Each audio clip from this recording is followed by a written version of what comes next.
ngay là dấu ta em mà bỏ thì lên mình đây cái này rồi vào chuột dồn nó sập tu em mà bỏ thì lên cái một thiên đôi thì nó sập tu dễ tiêu đi cái nó mà có vẻ ô là mẹ cái sang sập bên ô là mẹ xuống là sang dễ là xuống thằng cái tiếng dễ là lalram ta ding tu pathe na momori zalila lagna ro khomte edi chatona bodal tu ri su krista kathil pa pamal de sin sana mane khosa tan du ve tu din suang na tu zela kong dig lo zoa pumpel kong zoa kong sang ve tu te na kong dik zo shil turin lalpan ng lay kaya mo temple thiang rim kaniyang itse na mun thiang himan ka thuti ang dal tu anom long tu pe thiang himani lalpa min nei ba ka pumin kai na ka nei zong de tron de lalpa ni lo pung Hawaii tin lung mi pe la mai na tin mi ka ike bulat thara thua i khongai ga che pui zara i khongai na tin lung ma ngai na tin nun kan ni ho pui no te le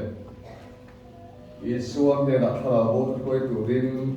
nang le ke lo chi dal pan pan do le suam na sang se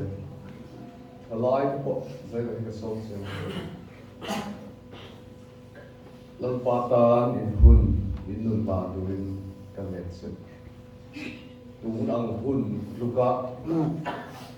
pathianin mi amamo ikover better talam namin kasi suang na rin haba kinasanga lifting siya tazal zokte chia giao tới lại chlai khazak zok te pathian na pamamo te lu sewe suang lo kung ze ong dik lo zo mek tu te hi I su na tam te kan cross out hi chan nang le ke yang thapa ko ngai kan ya so me te kong te ka shoi tu so na pan min mon eng problem tin re ya atum chu san dam na le rong bol tu re ko na tin so ka le ka sanina hian chan dam na rong lo tan I su ne na lo pu rong lo dam na ki mo wa salen da taksa anak na nei tan ko dam na o na nei ti ka chu youth congress ka mo lo so mai sa ba dam I suwa bel tu te ta chom chen ka ni la ka khosik la bo skin rom de ko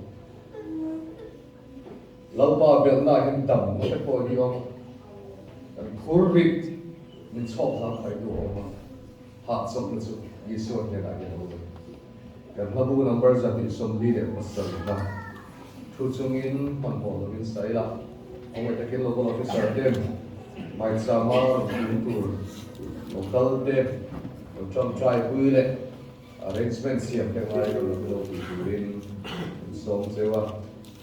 Mezor siam in koma siam te mezor sang lo te in kapit ma pi te itu semua lo chom trai hui je tur kan ni seu ani em dan saya sebagai tuan pagi untuk selalu